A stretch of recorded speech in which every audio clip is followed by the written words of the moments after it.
தாவேகா தலைவர் விஜய் இஃப்தார் பொழுது பல்வேறு விமர்சனங்களை பாசிட்டிவ் நெகட்டிவ் ரெண்டுமே இப்போ பாடிகார்டோட போய் இஸ்லாமிய தலைவர்கிட்ட ஒரு கொள்கை நடத்தினார் ஒரு பக்கம் வந்து இஸ்லாமியத்தோட ஒருங்கிணைந்து போனார். இல்லை அதாவது அவங்கவுங்களுடைய முடிவு. இப்போ நாங்கள் அதை அந்த மாதிரி செய்கிறதுல எனக்கு சொந்தக்காரர்கள் நிறைய இஸ்லாத்தில் இருக்கிறாங்க. இதில் இப்போ நான் சொல்கிறேங்களுங்களேன், எங்கள் மச்சான் எங்கள் அதெல்லாம் எனக்கு நோன்பு கஞ்சி கூட வீட்டுக்கு தான் அனுப்பி வைப்பாங்க. அவங்களுக்கு தெரியும் நான் அந்த ஒரு நாள் தொப்பியை போட்டு நான் வேடம் போடுறது அது இல்லை. உங்களுக்கு ஒரு நாள் இஸ்லாமியம் இல்லை. நான் என் மக்களின் உணவுக்கானவன் இல்லை, அவங்க உணர்வுக்கானவன், உரிமைக்கானவன், உயிரானவன். அதனால அந்த நெத்தியில திருநீரை வச்சுக்கிட்டு தொப்பியை போட்டு நோம்பு கஞ்சி குடிச்சாலாம் இருக்குது. காட்டவா? அது தம்பி அதை விரும்புறாரு, செய்யறாரு. அதுல போய் விமர்சிச்சுக்கிட்டு இருக்க வேண்டியதில்லை. அது அவருடைய.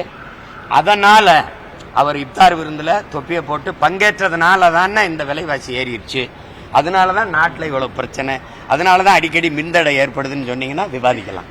அதனால யாருக்கும் எந்த பாதிப்பும் இல்லை. போனாரு, சாப்பிட்டாரு, போயிட்டாரு. அதான் அவர் விருப்பம். நாட்டுக்கும் மக்களுக்கும் அதனால என்ன பிரச்சனை, அதனால வந்த தீங்கு என்ன? ஒன்னும் இல்ல, விட்டுருங்க.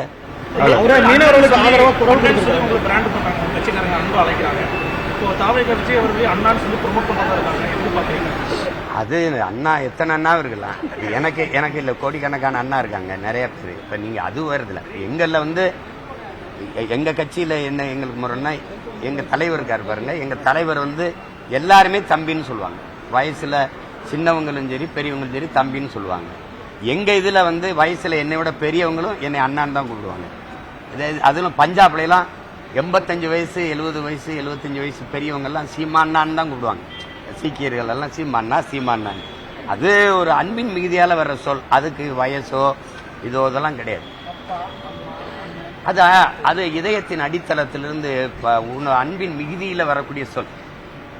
எல்லாரும் சொல்லுங்க எங்க சொல்லுங்க அப்பா அப்படிலாம் சொல்றது இல்ல. ஜெயலலிதா அவர்களே அம்மான்னு நம்ம குலத்துல நம்ம பரம்பரையில பெண்களை சின்ன குழந்தையா இருந்தா தங்கச்சியா தாயே அம்மா அப்படின்னு கூப்பிடுற பழக்கம். அவங்க வரும்போது அவங்கள எடுத்த உடனே யாரும் அம்மான்னு கூப்பிடல, செல்வின்னு தான் அழைச்சாங்க. ஒரு காலகட்டத்தில் அவங்க வயதாக அவங்க பெரியவங்களாக எல்லாரும் அம்மானு பாசத்துல கூப்பிடுறது அதாயிடுச்சு. இப்போ அதை போய் அதே மாதிரி சொல்லி இருக்க வேண்டியது இல்லை. எல்லாரும் அப்பான்னு கூப்பிடு, தாத்தான்னு கூப்பிடு, எல்லாரும் சொல்லிட்டு இருக்க வேண்டியது. அன்பின் மிகுதியில யாரையும் கூப்பிடலாம். இப்போ எனக்கு வந்து நான் நிறைய பேர் அப்பான்னு தான் கூப்பிடுவேன். சீமானுக்கு எத்தனை அப்பானா? அறிவை புகட்டிய ஒவ்வொருவனும், எனக்கு ஞானத்தை கற்பித்த ஒவ்வொருவனும் எனக்கு அப்பா தான். எனக்கு கற்பிக்கிற ஒருத்தரிலிருந்து ஒன்றை கற்றுக்கொள்ளோம்னா அப்பா தான், இல்லை ஆசிரியர் தான், வழிகாட்டி தான். அதனால அதை போய் இப்ப முருகன் வந்து என்னை பெற்றவரா? அப்பா முருகா ஞான வேண்டிதாங்கிறான். சிவனே அப்பனேங்கிறான். அதெல்லாம் வந்து அதை எப்படி எடுத்துக்கிறது? பாசத்துல ஒரு பக்தியினுடைய ஈடுபாட்டின் மிகுதியில வருகிற சொல். அதை போய் சொல்லிட்டு வேண்டியது.